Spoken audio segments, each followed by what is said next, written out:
वो मूवी देखने लायक है, ये जगह घूमने लायक है, आपकी किताब पढ़ने लायक है, ये पानी पीने लायक है, ये कार खरीदने लायक है। ये सेंटेंसेस दोस्तों आप लोगों ने जरूर आपके डे टू डे लाइफ में यूज किया होगा। लेकिन क्या आप ये जानते हैं कि इन्हें इंग्लिश में कैसे यूज करना है? क्या आपको ये पता है कि इन्हें हम इंग्लिश में कैसे ट्रांसलेट कर सकते हैं? तो चलिए आज की इस छोटी सी वीडियो में मैं आपको सिखाता हूं। अब इन सेंटेंसेस को अगर आप सीखना चाहते हैं तो आप लोगों को यहाँ स्ट्रक्चर दिख रहा है, एक रूल दिख रहा है, इसे यूज करना होगा। सबसे पहले आप लोगों को सब्जेक्ट लगाना होगा। जैसे यहाँ पर एक सेंटेंस है कि यह फिल्म, अब ये जो मूवी है ये सब्जेक्ट हो गया। इसके बाद आप लोगों को ये देखना है कि क्या सेंटेंस प्रेजेंट का है, क्या ये पास्ट का है। ऐसा इसलिए क्योंकि यहां पर आप टू बी वर्ब का यूज करते हुए देखेंगे। अब टू बी वर्ब का मतलब होता है अगर कोई सेंटेंस प्रेजेंट का है तो वहां पर आप इज, एम, आर का यूज करेंगे। अगर सेंटेंस पास्ट का होगा तो वहां पर वॉज वर का यूज किया जाएगा। सेंटेंस अगर फ्यूचर का चला गया तो विल बी का यूज किया जाएगा।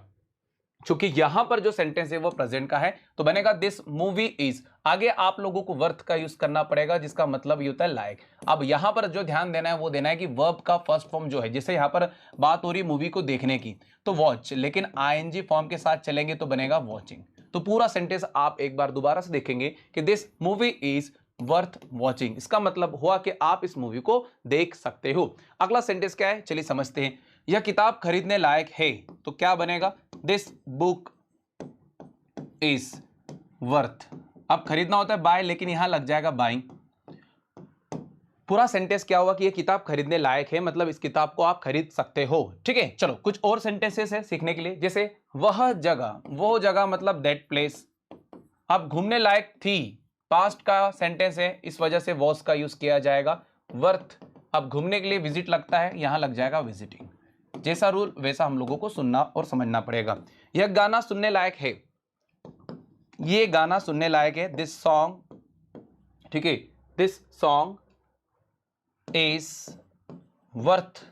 अब गाना अगर हम सुनते हैं तो लिसन का यूज किया जाता है, लेकिन लिसनिंग और अंत में टू का यूज करेंगे क्योंकि लिसन के बाद टू को यूज किया जाता है। This song is worth listening to, मतलब यही हुआ कि ये गाना जो है वो सुनने लायक है।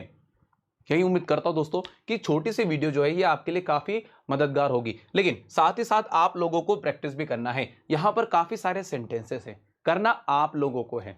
ठीक है, इन सभी सेंटेंसेस के इंग्लिश आप लोग मुझे कमेंट करके बताएंगे। अगर कुछ भी प्रॉब्लम होगी तो हम उसको समझने की कोशिश करेंगे। जैसे सबसे पहला सेंटेंस लिखा है कि उसकी सलाह मानने लायक है, मतलब जो भी वो कहता है उसको हमें कंसिडर करना चाहिए। मानना मतलब कंसिडर करना। इसके इंग्लिश आप मुझे कमेंट करके बताएंगे। यह अनुभव याद करने लायक है, अनुभव का मतलब आपको पता होगा एक्सपीरियंस। तो जो भी अनुभव होता है उसको रिमेंबर मतलब याद रखना। ये आप लोग करके थोड़ा सा मुझे कमेंट करें। यह पेंटिंग सराहना, सराहना मतलब किसी की तारीफ करना। ठीक है, तो आप लोग इस हिसाब से इसको समझ सकते हैं। यह पल कैद करने लायक है, अब पल को कैद करना मतलब उस मोमेंट को कैप्चर करने की बात हो रही है।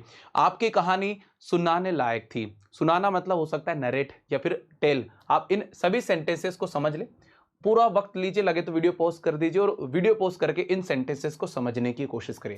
क्योंकि इन सेंटेंसेस में आप लोगों को एक समझ होगी कि कब मुझे इसका यूज करना है और कब मुझे वॉज का। क्योंकि आप सभी जानते हैं कि समझना और बोलना दोनों में डिफरेंस होता है। आप लोगों ने पिछले 4 सेंटेंसेस में ये समझ लिया कि इनको कैसे यूज करना है, इस रूल को कैसे हमें इंप्लीमेंट करना है। अब इन सेंटेंसेस की मदद से आप लोग जो है वो प्रैक्टिस करेंगे। इसके अलावा भी अगर आपके कुछ और भी सेंटेंसेस है तो आप कमेंट करके जरूर बताएं।